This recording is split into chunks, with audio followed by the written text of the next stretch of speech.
Okay, now we're gonna work the progression towards a handstand, and that's the L kick. It's called an L kick because your legs stay in the shape of an L, and it helps the gymnast to learn how to get vertical without having to kick both the legs up and they just flop over and fall. So an L kick is a really good precursor, a progression to a handstand. And they don't have to go all the way up. They can just kind of go halfway.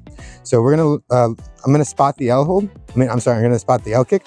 The way we're gonna do it, we're gonna use a puzzle piece just like we did the forward roll. And that's to make sure they know where to put their feet and where to put their hands, because the common tendencies, and we'll talk about that. Go ahead and put 1 foot in the middle. One foot in the middle of the puzzle piece, all the way perfectly in the middle, 1 foot on the out. So we're gonna start just like that. And we're gonna tell the gymnast that they're gonna put their hands on the outside of the puzzle piece, and they're gonna finish just the way they started, okay? So I'm gonna stand on this side so I can spot them properly, and I'll show you why. So go ahead and kick up to L, and then back down. Okay, nice and beautiful. But when it's a child's first time doing gymnastics or they're just getting started, it's not gonna be that beautiful. It's gonna be kind of crazy. And that's why we do this. That's why we spot this way, and that's why we have this puzzle piece set up. I'm gonna spot on their dominant side. So this is her dominant leg, she's lefty, because I can make sure that her legs stay in an L kick.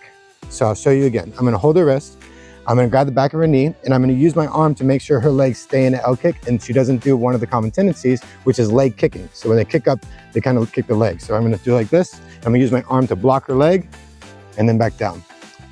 And you can see, let me show you what it looks like, what leg kicking looks like. So you're gonna kick up and you're just gonna kick your legs like this. Okay? So that's, they can sometimes even split more than that.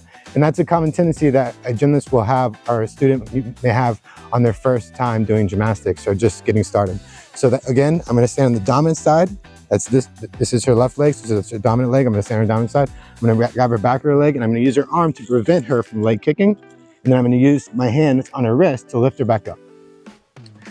Another common tendency for L kick is they either reach too far forward or they reach too close to their feet, okay? So that's why we have this puzzle piece set up. The foot's in the middle.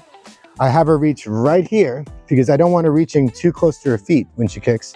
And then also this is just a good, if you tell her just to put her hands right here, hopefully she won't reach too far. And sometimes that happens anyways. And that's why we spot by holding onto the wrist. So I'll tell her to reach right there, here, just like that. Again, you don't want them to reach too close to their feet or too far away, okay? And that's why we spot the L kick this way.